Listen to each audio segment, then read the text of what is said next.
I often say to myself, hey, Fanny Phantump, because that's what I like to call myself sometimes when I'm talking to myself. So I say, hey, Fanny Phantump, what do you think the best set is to open? I know I'm a little weird, but I talk to myself at night, and I always think to myself, I wonder what the best set is to open for your value. What the best set is where you can go spend your money on a booster box and you will get the most value out of it. Guaranteed, pretty much guaranteed to get the most value on it. And that's something that I've been working on, and I think I can calculate because we have pull rates, we have pull rate data, so averaging costs of all those pull rates together versus the cost of each booster box should be able to give us an answer on which Sword and Shield set is the best to open for your bang for your buck. But as I'm sitting there thinking to myself, talking to Fanny Phantump, I tell myself, I really think it's Fusion Strike. I think it's Fusion Strike because it's somewhat cheap. You can still buy booster boxes really cheap, right? You can find them for $80, $85, $90, somewhere around there, and there's still some really good cards. And if you look at the competitive side of things, there's a ton of really competitive cards that people are playing all over the place. We just had Salt Lake City happen. Gengar shot up through the roof because it was so played and did so well. So I think to myself, hey, Fanny, it's probably Fusion Strike. You don't even need to do your research. You can just do Fusion Strike. We've never done a Fusion Strike market update because it's just not a super popular set outside of some of the alternate arts in there, which we look at. There's not a whole lot of cards in there that people are overly excited about. But today's the day we're going to. We're going to look at Fusion Strike. We're going to determine where the market is going. Very interesting data to see. Some cards have really gone up. Some cards have gone down. But still, for the most part, some cards are relatively expensive for that set. And while that set is absolutely massive with like 284 cards in it, the majority of those cards are made up by non-ultra rares, which makes it a little bit easier to open than something like Chilling Pain and Evolving Skies. Those are a little bit harder because the pull rates aren't as good since you have so many more ultra rares. So we're going to go ahead, flip you guys around, and we're going to look at the data, and you're going to be hanging out here with Fanny Phantump. Don't call me that. I don't know why I pretended that. Now I'm going to get called that all the time. That's okay. Espeon V-Max is the first card that we're going to look at. We're just kind of going in value here. Espeon V-Max has performed extremely well, and I know we looked at this on our alternate art update a couple weeks ago, but I really wanted to pay attention to this again because these alternate art cards are doing extremely well. But this Espeon V-Max started out fairly low, and we went through 3 waves of Fusion Strike, and the third wave of Fusion Strike, we still had first wave boxes available. So people weren't that excited about it at all. But it's a 3-month low was hit at the beginning of February. It went down to $92.24, more than a booster box, and now it went up to $107.69 a couple weeks ago. It's settled down a little bit, $106.89, but it's only lost about $1. Very, very interesting to see this card kind of skyrocket with so much available, and undoubtedly still a lot more that keeps getting opened. Gengar V-Max is the second card. This is the alternate art. Very, very cool card. Probably the best in the set. You could kind of go back and forth between this one and Espeon, but I love the artwork on it. A lot of people are super excited about it. Its high point, 106.86. Like many of these are what you're going to see when the first wave of Fusion Strike came out back in November, and then we got bombarded with product all over the place, and a lot of stuff started getting opened, and these prices started coming down. But we're only looking over 3 months of data because it hasn't been too long since the set originally came out. So a lot of these are going to be front loaded with their most expensive pricing because that's kind of how the market goes, right? 106.86 is its high point. It's dropped down to 89.42, which it hit at the beginning or end of February. It's kind of risen a little bit throughout March, right? Like it's gone up about $10 since then. So if you kind of bought this card at the beginning of February when it's at its low point, you're kind of sitting pretty well right now because it's right back around $100 now, sitting at $99.08. The third card we're going to look at is the alternate art Mew V-Max. And this is a little bit more interesting because it is such a playable card, but it just kind of goes to show that not a lot of competitive players are super interested in this specific alternate art. They're more interested in the alternate art that is Gengar. There's not a whole lot of differences between this alternate art and the Mew V-Max, the regular Mew V-Max, which is why I think a lot of people don't necessarily run to this one. They're more focused on those other 2 alternate arts that we just kind of talked about.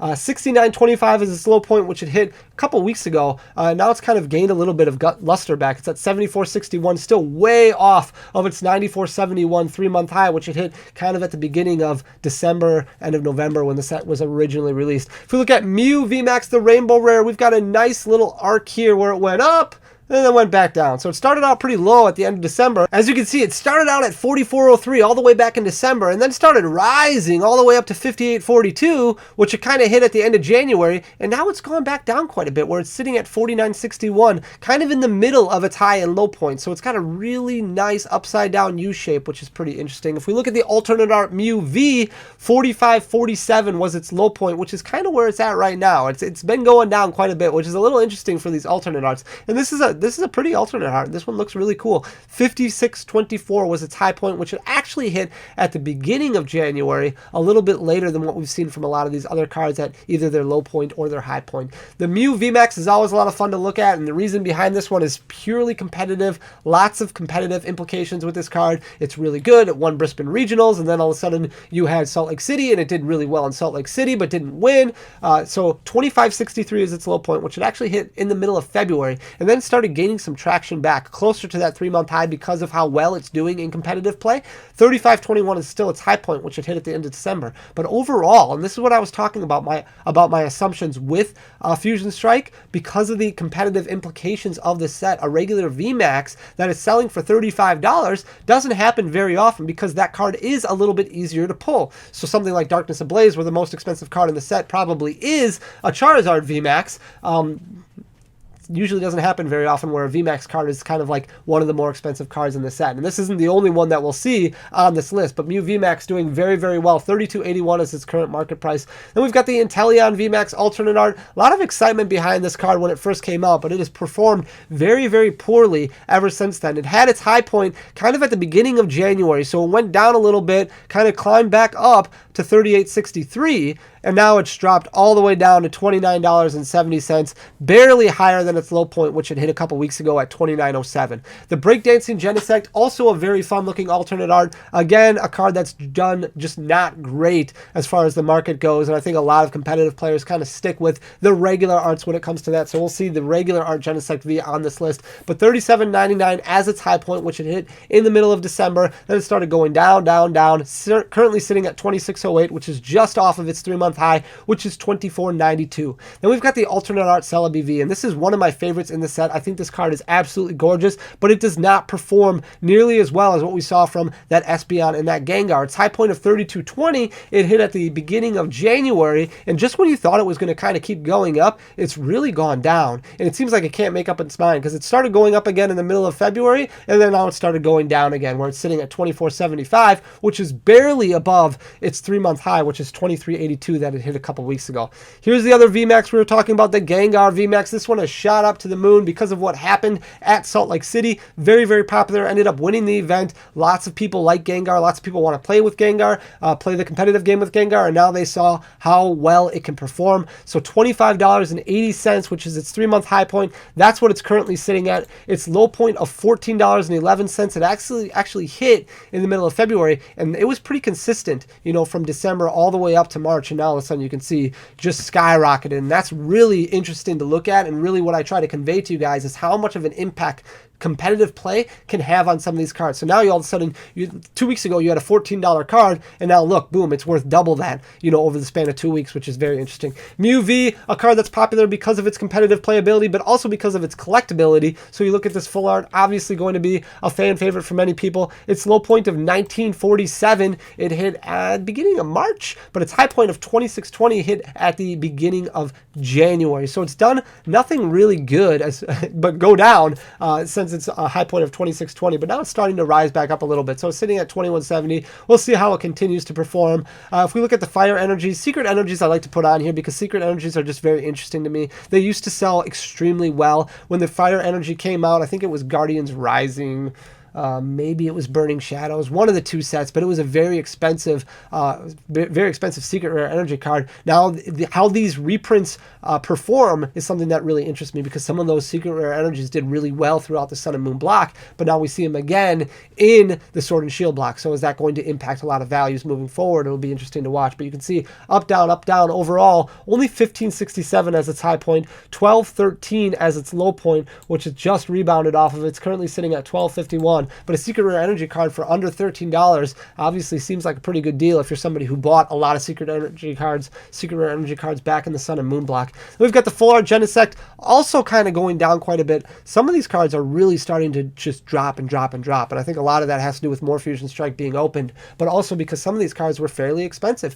1562 for the Genesect V, a relatively expensive full art card, but that is because of its competitive playability. 1186 is its low point, not too much of a difference there, but you're still looking sitting at about 25%. Currently, it's sitting at $12.13, so just above its 3-month low. Its high point it hit kind of at the end of January. If we look at a Lesson Sparkle, $18.95. This card gets used a lot with the Mew deck. $18.95. It hit at the end of December. It's done nothing since then except tank. And you can see right now it's lost almost $8. That's almost 50%. It's down to $11.09, which is its 3-month low. The other secret rare energy in the set, the Grass Energy, $12.50 as its high point, which it hit at the end of December. $9.51 is its low point, which it hit a couple weeks ago. It's only a quarter higher than that right now. So still, you're looking at under $10 for a secret rare energy card. Very, very interesting. Training Court I wanted to throw on here just because it is a competitive card. It does see a lot of playability. That regular Training Court, the one that's just a regular, non-hollow uncommon, sells for about $1. So usually in that case, you're going to see the secret rare kind of sell for about $15 or so, a little bit more expensive. Not so much the case with this one, where it's sitting at its 3-month low, $8.14. It's kind of gone up and down, but ultimately going down and down more and more each time. $10.34 is its high point. It's lost about 20% from that. It hit its high point back at the end of December. Now it's at its 3-month low at $8.14. Same thing with Power Tablet, kind of running the same path as Training Court, a little bit cheaper of an uncommon card currently, but its high point of $12.27. It hit at the end of December. It's lost quite a bit more. $7.10 is its low point, which it hit a few weeks ago. Now it's sitting at $8.05. The last 3 cards I want to talk about are the regular art cards in the set. These are very interesting because they are regular art cards, and these you pull more frequently. So anytime you have regular art Vs that are above that that bulk V value, those are things you want to take note of when it comes to opening a set, because these cards are more easy to pull, right? You're going to have these more frequently, so they really help even out the cost of a box. Mew V currently selling for $6.48. Not bad. $8.73 is its high point, which it hit in the beginning of January. It dropped all the way down to $5.14, so that's only about $3, but that does end up being over 30% at the beginning or middle of February, and now it's rebounded a little bit, sitting at $6.48 again, probably because of how well Mew has performed. You need to get, or Mew V-Max has performed, you need to get your Mew Vs. Same thing with Genesect. The combination of Genesect with Arceus, very popular deck. It's gained a little bit of luster back. It's sitting at $5.40 currently, which is about $1 up from its 3-month low, which it hit in the middle of February. Still well off of its high pace, $8.84, which it hit back at the end of December. Finally, Gengar V. With that Gengar V-Max deck, this card has done very, very well over the last couple weeks. It dropped all the way down to $3.51 in the middle of February, so kind of hitting just above, a little bit above that bulk V rate. It's jumped way up. It's sitting at $5.79 currently, which is just barely off of its 3-month high of $5.88. So overall, we've seen some really strong performances from Fusion Strike, which has me very, very curious to see which set does have the best opportunity. Which set has the most value that you can open for how much you're putting into it. And I will get you that data and that video hopefully within the next week or two here. I'm very excited to kind of do that, except it's going to take a lot of time to kind of research all the prices, put all those in, input all those with my pull rates. I want to do it justice, and I want to make sure I do a good job so I can give you guys accurate information, because I want to make sure, you spend your money as wisely as possible, which is why we go over this market information, so that way you can make the best decisions about spending your collection dollars. So I hope you guys appreciate it. If you do, please hit that subscribe button down below. I would really, really appreciate that. Leave a like and a comment if you can. It goes a long way for the algorithm, and spread the channel, share the channel, do what you can. I know you guys do, and I really appreciate that. So thank you so much for everything. Guys, I hope you're doing well. I will see you soon. Peace!